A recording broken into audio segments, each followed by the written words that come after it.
as you know, I think because of the return of BTS, there's been like a slew of publications.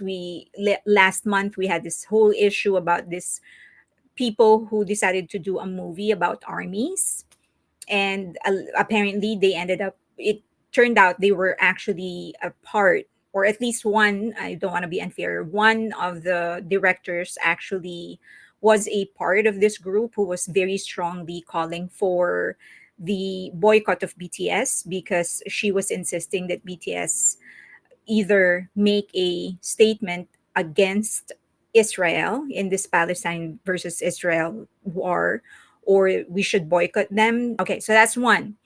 And then even before that, we had this book who started as which actually started as a fan fiction, and the author is a Tekok fan. The original story was actually a fan fiction. I don't know where it was published, whether it was in AO3 or Wattpad, or I don't know. But in the original story, Jimin was the antagonist, and he was an abuser. He was abusing Jungkook in the story, physically abusive, mentally, emotionally abusive. And then she turned it into an actual book. She did say that the story isn't about the BTS members anymore. It was just a story that she wrote, and she managed to get a break in her career. Okay, so that's one. Of course, a lot of armies weren't happy about that. I was not happy about that, of course. Okay, so now Monica Kim is an influencer, and she was also or is a writer for Vogue. She writes for Vogue, and she was either this part is not clear to me. Either she was commissioned to write a book about BTS members, and she was assigned to Jungkook. So this is her post. This was on her social media, specifically IG, and she said it was an honor to be tasked. So she was assigned to do it, right? Because that's what I got from what she said. It was an honor to be tasked with this project, which celebrates the achievements of Jungkook and BTS, and examines the different cultural forces that led to the rise to their rise. I spent a year re-immersing myself in the K-pop world, tried to do them justice, and I hope. Okay, that was Scott. So this is also her IG account. She's not active on X, although the handle that she has is still hers, but she's not active. And if you go there, it's private, and you really will not see any kind of post. Now, if you go to her IG, it's actually dead. The link is dead. Sorry, the page is blank. So I'm assuming that she's actually pointing it to some. I don't know. Now, disclaimer: I am yet to read the entire book. I've read 3 pages, and these pages were given to me by some people on X. Unfortunately, they don't want to be named, so they gave me those 3 pages, and that's all I have gotten my hands onto. I am planning to buy the book and to actually read, after which I will give you a review, maybe a summary on what's actually in there. All right. So that's a full disclaimer. Okay. She's a former Vogue editor, correct? She is a editor or writer or something like that.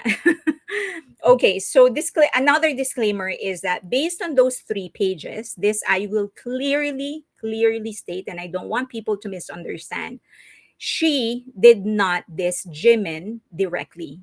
She didn't say anything bad about Jimin. Okay, not bad directly. She highlighted Jimin's toxic fans. So she relayed her experience when she wrote something about Jungkook, praising Jungkook. So in my head, when I was reading the passage, those 3 pages, in my head, like, okay, there are there are millions of things you can say about Jungkook. The same way you can say a million things about RM, Suga, Jin, J-Hope, Jimin, V. Millions, literally. You can write about them without having to mention anybody. not even another artist from another planet. That's how much you can actually just concentrate on the achievement of Jungkook. There is absolutely no need to mention another member on or another artist for that matter when if you want to praise Jungkook. Okay, so that part I don't get, probably because I haven't finished the book. I've only read 3 pages. I once had a recurring incident with a Jimin Akge. So it's one, right?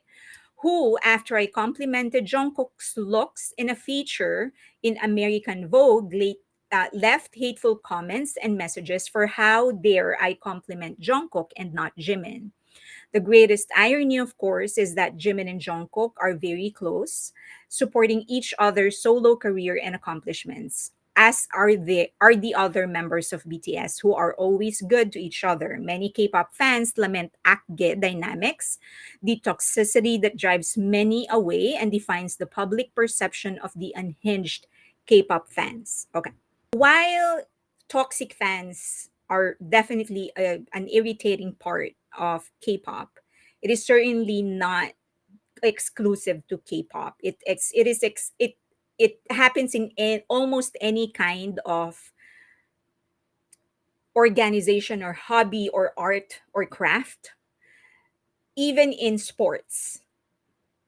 It's just that in sports, it's so mainstream that we don't actually realize they're behaving like toxic fans. That's why you see people going into fist fights. You see fans that actually dedicate an entire house, painting them purple because that's the color of LA Lakers, having lifelong wars against Pacers because LA and Pacers are such like one big like a rivalry in basketball. So even in a non entertainment industry, it is still a prevailing practice. So and I think if at all we should shine a light on the fact that this behavior is not exclusive to the entertainment industry. It's just that in other industries, it is so prevalent and is so mainstream that we don't even bat an eyelash. Whenever we see fans going into fist fights after their team lose, we don't, it's like, oh, okay, they're bros getting into fights because it's so normal for us and we feel that it's acceptable. And specifically pinpointing and isolating K-pop fans only adds to the discrimination that non-toxic K-pop fans are actually already experiencing. It doesn't help.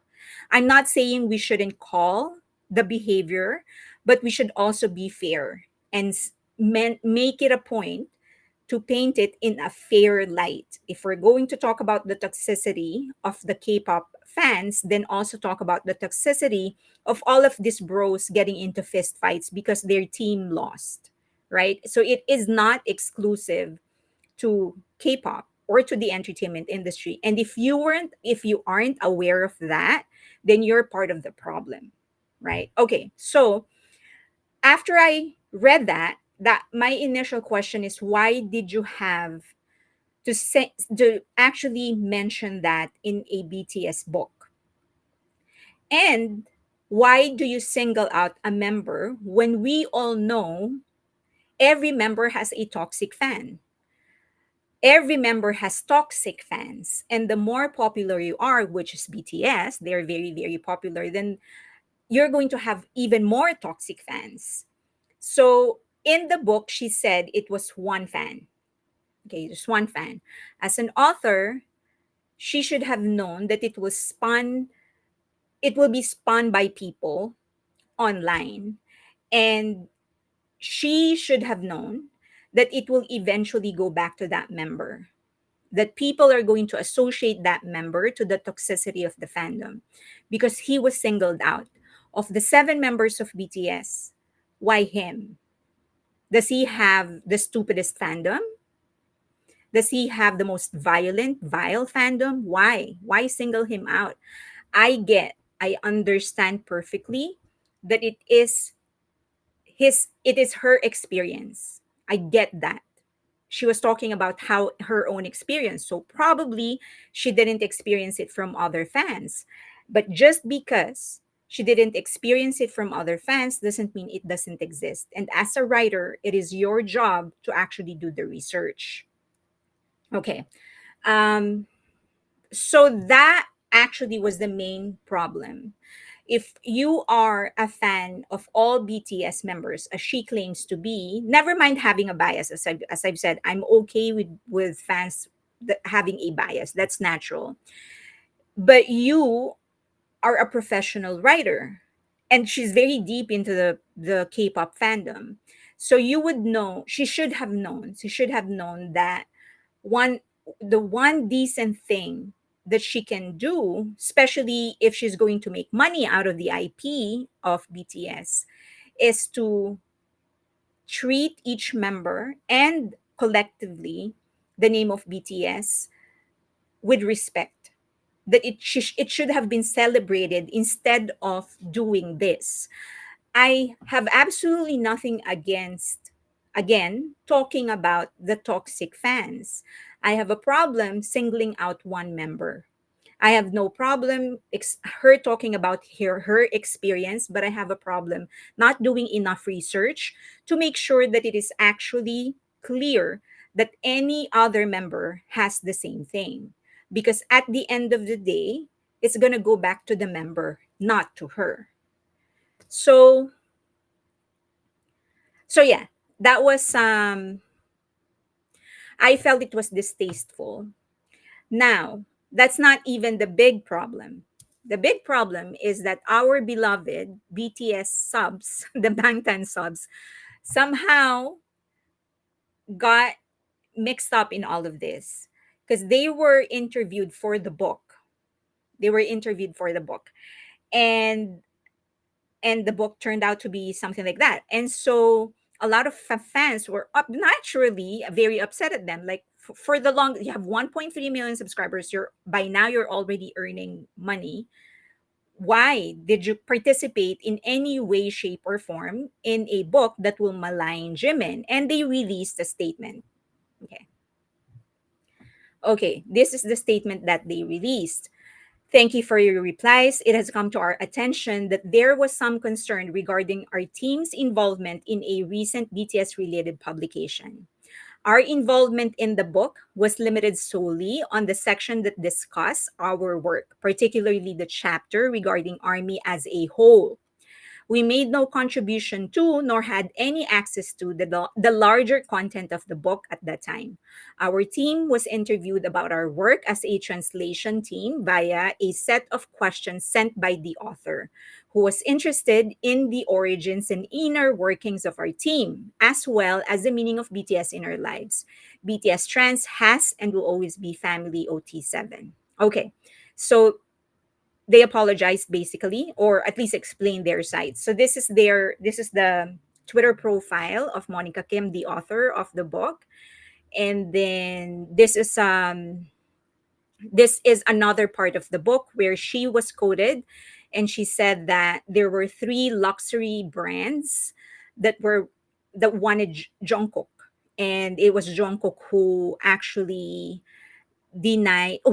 said no to those brands and wanted to work only with Calvin Klein. And because she was a member of the editorial team or whatever, she used to work for Vogue in some capacity, that has some credibility.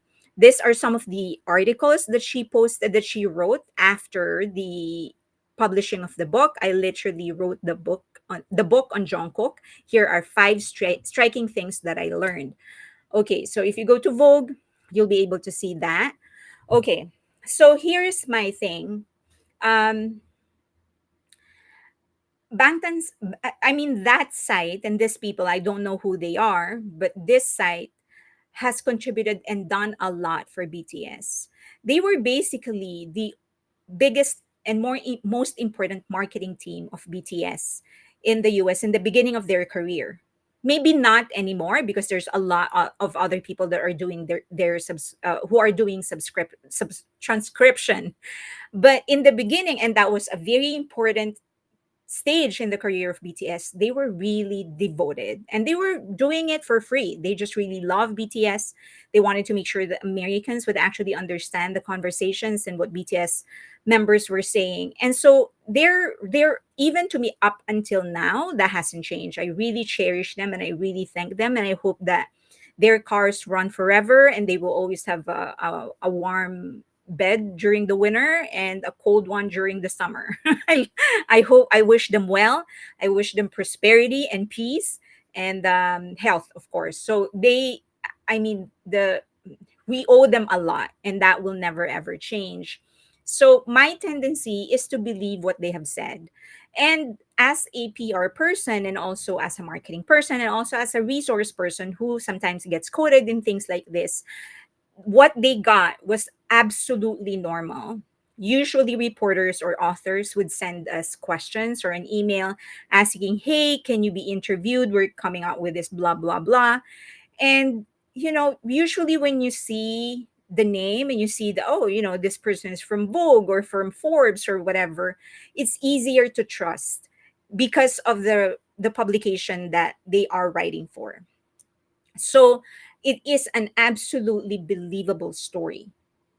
And I have absolutely no reason to doubt that they are telling the truth. So, um, different story for Monica Kim, no? So, my grace is extended to to Bangtan subs. Um, okay, I'm not saying that, oh, let's go after Monica Kim and whatever. I'm not encouraging that. Please do not do that. Leave her alone. Please don't. Let's not bully anybody online or offline or whatever. Okay. So if you don't want to read the book, just don't read the book. But please don't bully anybody. Just want to make that clear. I am against any form of hate or bullying. Okay, so that was actually the reason for my ex post when I said no to self, because really at this stage the only thing that we can do is learn, right? We can just take from the experiences of these people. And one of the things that I really, because as I've said, there are some reporters who reach out to me asking for whatever, can you do a quote here? Can you be interviewed and whatever? One of the things that I am now realizing is the importance of a disclaimer and a written agreement, especially if it is a book. You have to be very clear that you want an agreement and that whatever you say, your story, your and NIL, your name, image, likeness, and any kind of IP that you produce cannot be used in any material that will demean, will be derogatory, harmful, hateful, or incorrect about any BTS member or the group itself. And if they do, they will be held liable. I think that is one of the biggest lesson that we can all take from this entire thing. And that is also a lesson that we can apply to anything in our lives, right? Especially those that are trying to get into trying to get into a mainstream career. Before you lend or give your IP, meaning any kind of statement, any kind of work, or your rights to your name, image, and likeness, make sure there is a solid, an airtight agreement that will prohibit them from using your and your IP in any way that you do not agree with. And if they don't say yes, they don't agree to that, then take it off the table. But also, us as a fandom, especially those that are creating content and they're actually earning from those content, um, and I'm a content creator myself. Of course, we we devote time and energy and our skill into creating content, and there's some, like me personally, I can only talk about myself. I try to add value. Um, so getting paid, that is a way for me to make sure that I'm earning my keep, right? I try to provide value, but it doesn't mean that I can just say whatever I want about a group whose IP is allowing me to earn. And this is the same for all of those creators, big ones, small ones. They're already earning from BTS and the BTS members. And as I've said, I mean, they deserve to earn because they're using their time and their skill. So, but it doesn't give them an excuse to be careless, right? So it was sad when I learned about it, because as I've said, I don't doubt what they said. I don't doubt that Bangtan subs was actually telling the truth. They simply did not know, but it doesn't change the fact that it happened. And years from now, people are going to go back to that, and they're just going to identify Jimin as an artist that, or at least the haters are going to use that against Jimin as the member who attracts the most vile and stupid fans. So that's it. It was a little sad that day when I learned about it, but I hope that we can just learn from that experience. If anybody ever reaches out to you for anything, make sure that whatever they'll be using, your IP, your statements, your name, image, and likeness, make sure that you have an airtight agreement, so that they won't use what it is that you're saying into something you do not support or believe in.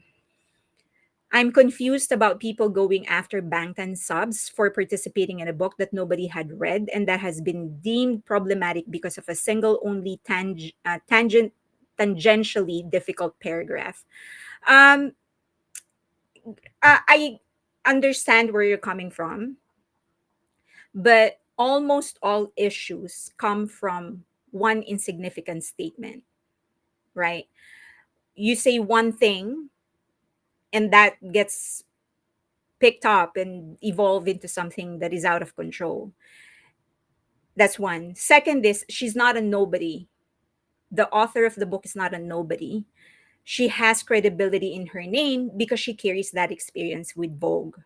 That's why a lot of people were upset. But I also do agree that, or from my perspective, what I feel is that we still need to provide Bangtan subs grace. Ignorance is not an excuse. It will never be, and it shouldn't be. But as I've mentioned, we can't cancel anybody because of one offense. We're done with the cancel culture. We're done with that. And we know that it didn't result into anything good. So we do need to be understanding of people, and also just, just provide grace. They've never done anything in the past that would give us any kind of inclination that they really are against BTS or any BTS member. As I've mentioned, they had contributed so much for BTS in the past. So I think the only thing is for us to learn. We can't take away from Jimin's fans why they are very, very upset. It is the second time. The first time is the book, the where he was used as an antagonist, and then here is another one, right? So I can't be angry. Had it been any other member, I would still absolutely understand where their fans are coming from. And even if it is just a one time thing, it will still be understandable. So, but the only part that I will disagree with what you said is that it is an insignificant part. It's one problematic part, because that's where it all starts. Just one sentence or one word or one whatever.